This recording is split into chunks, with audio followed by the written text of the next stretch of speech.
Well, I wanted to talk for a minute about sex because I've had a huge amount of experience in my life personally with sex. And hey, I'm a child of the 60s. I grew up during the summer of love, and I've been all around the world. And so I've had a lot of sex in my life. But more importantly, I ran a clinic for decades, and I dealt with all my patients' sexual problems, sexual dysfunctions, sexual hang-ups, everything from psychological sexual problems to physiological sexual problems. And I wanted to just talk briefly about that. I'm not going to get into this extensively about what's right and what's wrong, but the thing that I've realized after decades in the clinic is we are all really screwed up. We're all really fucked up in our head when it comes to our idea of sex. We don't even know what's normal. We don't even know how to have normal sex because we can't take our mind and all our preconditioning from religion and organized religion and spirituality to marriage laws, and the government's even involved with what's right and what's wrong and what's illegal. Oh my God. You're going to get all that into the bed and have that between your brain and your penis, and you're going to try to get an erection? I mean, in my clinic, I saw it all.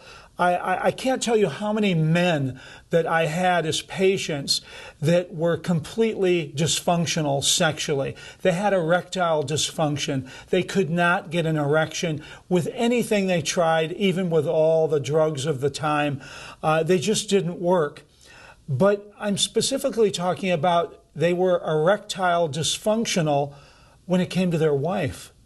But when it came to banging their secretary, or the nanny, or the girl that lived next door, all of a sudden they had no problem getting a nice, powerful, big erection. So what's going on here?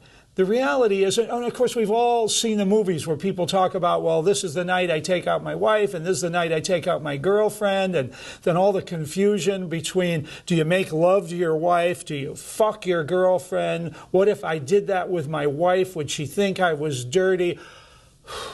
It goes on and on and on and on and on. And what I'd like to tell all of you is to loosen up a bit. Because what do you got left? 15 summers? 20 summers? And then you're dead and you're never going to get a hard-on again. You're never going to have sex again. It's going to be all over. So what I'm telling you is the time to loosen up a bit and lighten up a bit is right now. If you can't get turned on by having sex with the person that you're married to, why don't you do something a little different with them? Tell them you want to do things differently. Talk to them differently. See what gets you aroused.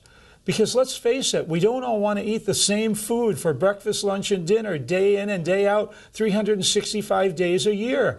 And most of you are sexually dead because you're not turned on by the person that you live with anymore, or that you're married to anymore, but you're not really sexually dead. So if the person that you love has gone unconscious and gone asleep sexually, or gone unconscious and gained 4,000 pounds, you need to talk to them about that. And if they're not turning you on, you need to talk to them about that too. And for most of you men out there, and believe it or not, this is true because I take these statistics from my clinical experiences, you're going out and you're having sex outside of your marriage. Oh my God. Well, you know, maybe the religious books say that you're going to go to hell or whatever maybe you believe. But I'm not talking about religion or spirituality here at all. I'm talking about the functioning of your penis to get hard and erect, and for you to have great sex and extremely great ejaculations. And you have to get all of that stuff out of your brain and out of your mind.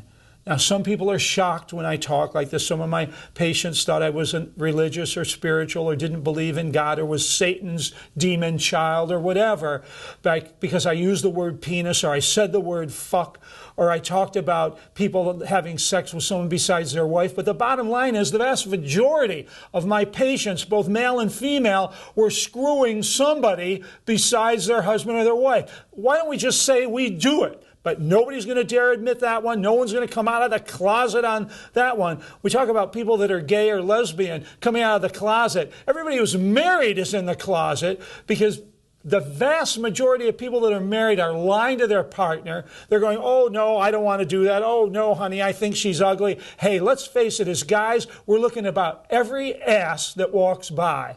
We're interested. We're hot. Usually just not the one we're with.